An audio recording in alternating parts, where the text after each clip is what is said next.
The rain was hammering against the windows of my small study in Portland, Oregon, mimicking the tempest brewing inside me. Alaric, a 46-year-old IT specialist, had always prided myself on being a rational man, a problem solver. But the problem I now faced defied logic, reason, and everything I thought I knew about my life with my wife, Bernadette. It started subtly, almost imperceptibly. A change in Bernadette's demeanor, a coolness that hadn't been there before. We'd been together for 18 years, married for 15. Weathered storms, celebrated triumphs, and built a life that I believed was solid, loving, and secure. But over the past few months, a distance had grown between us, a chasm I couldn't bridge. Bernadette, a vibrant and successful marketing executive, had always been ambitious, but lately her work seemed to consume her entirely. Late nights at the office became the norm, weekend conferences popped up with increasing frequency, and her phone was perpetually glued to her hand, buzzing with messages and calls I wasn't privy to. I tried to talk to her to reconnect, but my attempts were met with vague assurances and dismissive platitudes. Work is just crazy right now, Alaric, you know how it is. But I didn't know.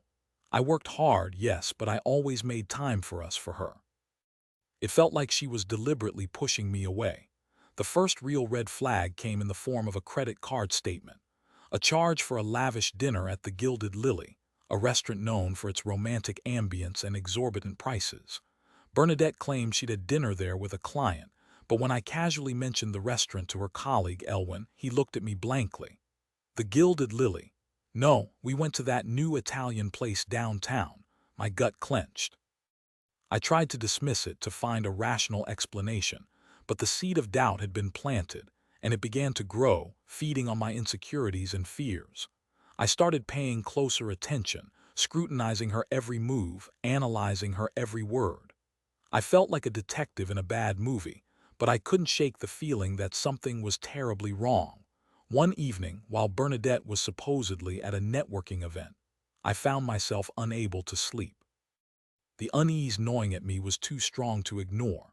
I tossed and turned for hours, my mind racing, replaying every interaction, every missed signal, every unanswered question.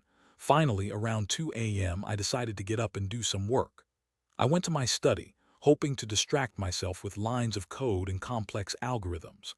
But as I sat down at my computer, my eyes fell on Bernadette's laptop, sitting innocently on her desk. A wave of guilt washed over me. I knew I shouldn't, but the temptation was too strong to resist. I told myself I was just checking to make sure she hadn't left any important files open, that I was being a responsible husband. But deep down, I knew I was looking for something else, something that would confirm my worst fears. I hesitated for a moment, my hand hovering over the mouse. Then with a deep breath, I opened the laptop and typed in her password, a password I knew by heart, a password that represented a shared memory, a symbol of our love. Or so I thought. The laptop sprang to life, revealing her desktop cluttered with files and folders. I quickly navigated to her email, my heart pounding in my chest. I knew this was a violation of her privacy, a betrayal of trust, but I felt like I had no other choice. I scrolled through her inbox, my eyes scanning the subject lines, searching for anything that might shed light on her recent behavior. Most of the emails were work-related, routine correspondence with clients and colleagues. But then I saw it, a message from an unknown sender with the subject line, "Thinking of you." My blood ran cold. I clicked on the email, my hands trembling. The message was short, but its impact was devastating. "Last night was incredible. I can't stop thinking about you. Can't wait to see you again soon." Kalen. Who the hell was Kalen? I felt like I'd been punched in the gut. The room started to spin, and I gripped the edge of the desk to steady myself. This couldn't be happening, not to me, not to us. I scrolled through the rest of the email thread, my eyes devouring every word, every sentence, every intimate detail. It was all there, laid bare in black and white. The secret rendezvous, the stolen moments, the passionate declarations of love. Bernadette was having an affair. And not just any affair, but a torrid, all-consuming love affair with someone named Kalen. The world as I knew it shattered into a million pieces. Everything I thought I knew about my marriage, about my wife, about my life was a lie. I felt like I was drowning, gasping for air in a sea of betrayal and deceit. I closed the laptop, my hands shaking uncontrollably. I couldn't breathe, I couldn't think, I couldn't feel anything but a profound sense of loss and devastation. I stumbled out of the study and into the living room, collapsing onto the couch. I sat there for hours, staring blankly at the wall, the rain drumming against the windows like a mournful dirge.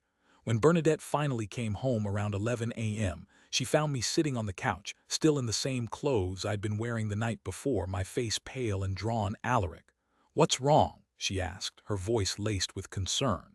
But I saw the flicker of guilt in her eyes, the subtle shift in her demeanor. She knew. She knew that I knew. I didn't say anything. I just looked at her, my eyes filled with a mixture of hurt, anger, and disbelief. She walked over to me and knelt down, taking my hand in hers. "Alaric, please talk to me. You're scaring me." I pulled my hand away, recoiling from her touch as if it were poison. "Don't," I said, my voice barely a whisper. "Don't touch me," she recoiled, her face paling. "What's going on? What did I do?" I stood up, my legs trembling. "I know," I said, my voice rising with each word. "I know about Kaylin. I read your emails." Eyes widened and her face flushed crimson. "Alaric, I can explain." "Explain what?" I shouted, my voice cracking with emotion.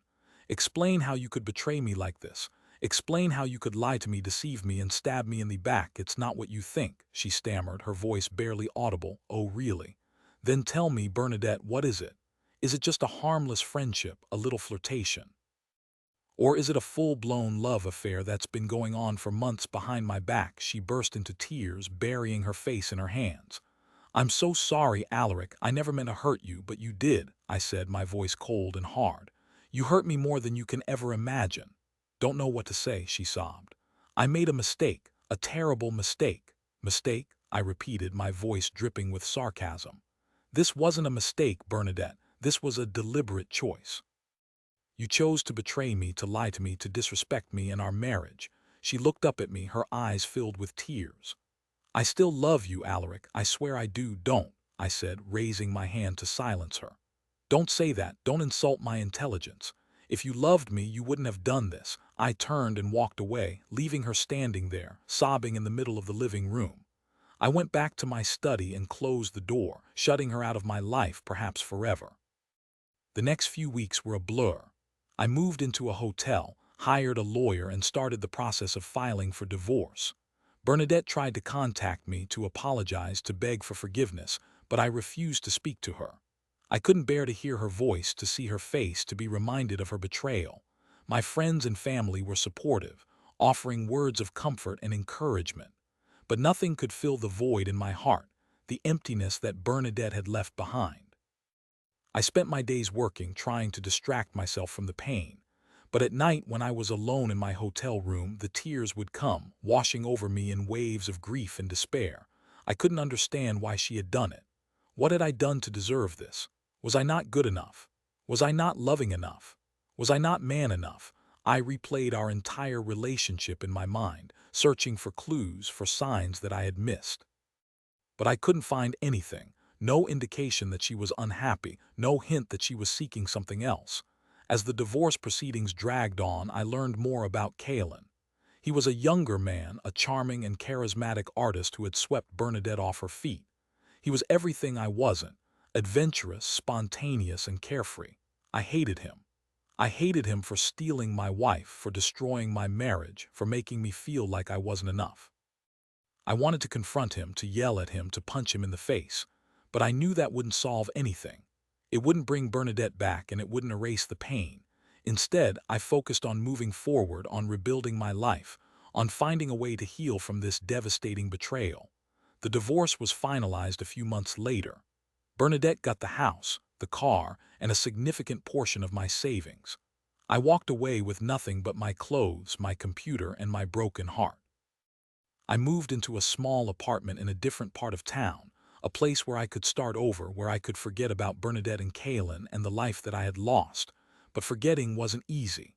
Everywhere I went, everything I did reminded me of her. A song on the radio, a restaurant we used to frequent, a familiar scent in the air, they all brought back memories of our life together, of the love that we had shared. I tried dating, but I couldn't bring myself to trust anyone. I was afraid of being hurt again, of being betrayed again, of opening my heart to someone who would only break it. I started seeing a therapist who helped me to process my emotions, to understand my pain, and to find a way to move on. She told me that I wasn't responsible for Bernadette's actions, that her affair was a reflection of her own insecurities and unresolved issues. She told me that I deserved to be happy, that I deserved to be loved, and that I would find love again someday. I wanted to believe her, but it was hard. The pain was still too raw, the wounds still too deep. One day, while I was at work, I received an email from an unknown sender. The subject line simply read, "I need to talk to you." Hesitated for a moment, then clicked on the email. The message was short and to the point. "My name is Winona. I'm Kaylin's wife. I know about the affair. We need to talk." My heart skipped a beat. Kaylin was married. This was getting more complicated by the minute. I replied to the email, agreeing to meet Winona for coffee the following day. When I met her, I was surprised by how young she looked. She was probably in her late 20s, with long, dark hair and piercing blue eyes. She looked tired and worn, but there was a fire in her eyes that I recognized.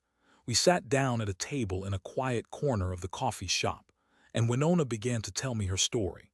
She had been married to Kaylin for 5 years, and they had a young daughter together. She had suspected that he was having an affair for months, but she had been too afraid to confront him. "I loved him so much," she said, her voice trembling. "I didn't want to believe it was true." Then she found a text message on his phone, a message from Bernadette confirming her worst fears. "I was devastated," she said, her eyes filling with tears. "I felt like my whole world was falling apart." She confronted Kaylin, and he admitted to the affair. He told her that he was in love with Bernadette, that he wanted to leave her and be with her. "I was heartbroken," Winona said, "but I knew I couldn't stay with him. I couldn't trust him anymore." Filed for divorce and kicked Kaylin out of the house. She was now a single mother, struggling to make ends meet, but she was determined to rebuild her life. "I wanted to meet you because I wanted you to know that you're not alone," she said. "We're both victims of Kaylin's lies and deceit." I nodded, feeling a sense of camaraderie with this woman who had suffered the same betrayal that I had. We talked for hours, sharing our stories, our pain, and our anger. We realized that we had a lot in common, that we had both been fooled by the same man. As we were leaving the coffee shop, Winona turned to me and said, "I have an idea. I know it sounds crazy, but what if we worked together to expose Kaylin and Bernadette? What if we showed them what it feels like to be betrayed?" I hesitated for a moment. Revenge wasn't something I had ever considered, but the thought of making Kaylin and Bernadette pay for what they had done was tempting. "I'm in," I said, my voice filled with determination. "Let's do it." Winona and I spent the next few weeks plotting our revenge. We gathered evidence of the affair, including emails, text messages, and photos. We contacted Kaylin's employer and informed them of his inappropriate behavior with a married woman. We also contacted Bernadette's employer and told them that she had been using company resources to conduct her affair. The consequences were swift and decisive. Kaylin was fired from his job, and Bernadette was suspended from hers. Their affair became public knowledge, and they were ostracized by their friends and family. Winona and I watched as their lives crumbled around them, as they experienced the same pain and humiliation that we had endured. It wasn't a perfect revenge, but it was satisfying. It felt good to know that they were finally paying for their actions. But as time went on, I realized that revenge wasn't the answer. It didn't bring Bernadette back, and it didn't erase the pain. It just made me feel bitter and angry. I decided to let go of my anger and resentment, to forgive Bernadette and Kaylin, and to move on with my life. It wasn't easy, but it was necessary. I couldn't let their betrayal define me. I had to find a way to heal and to find happiness again. I started focusing on myself, on my own needs and desires. I took up new hobbies, reconnected with old friends, and started traveling. I met new people, including a kind and compassionate woman named Lynette, who helped me to open my heart again. Lynette was different from Bernadette in every way. She was honest, trustworthy, and loyal. She loved me for who I was, and she accepted me with all my flaws. I fell in love with her, and she fell in love with me. We got married a year later, in a small ceremony surrounded by our closest friends and family. I finally found the happiness that I had thought I had lost forever. Bernadette eventually contacted me years later to apologize. She told me that she regretted her affair, that she had made a terrible mistake, and that she was sorry for the pain she had caused me. I listened to her and I forgave her. Not for her sake, but for my own. I couldn't carry the burden of anger and resentment any longer. It was time to let go and move on. I never saw Kaylin again, and I never heard from Winona. But I knew that they were both out there, living their lives, dealing with the consequences of their actions. My experience with Bernadette taught me a valuable lesson. That betrayal is a part of life, that it can happen to anyone, and that it can be devastating. But it also taught me that it's possible to heal from betrayal, to find forgiveness, and to find love again. And that, in the end, is what truly matters.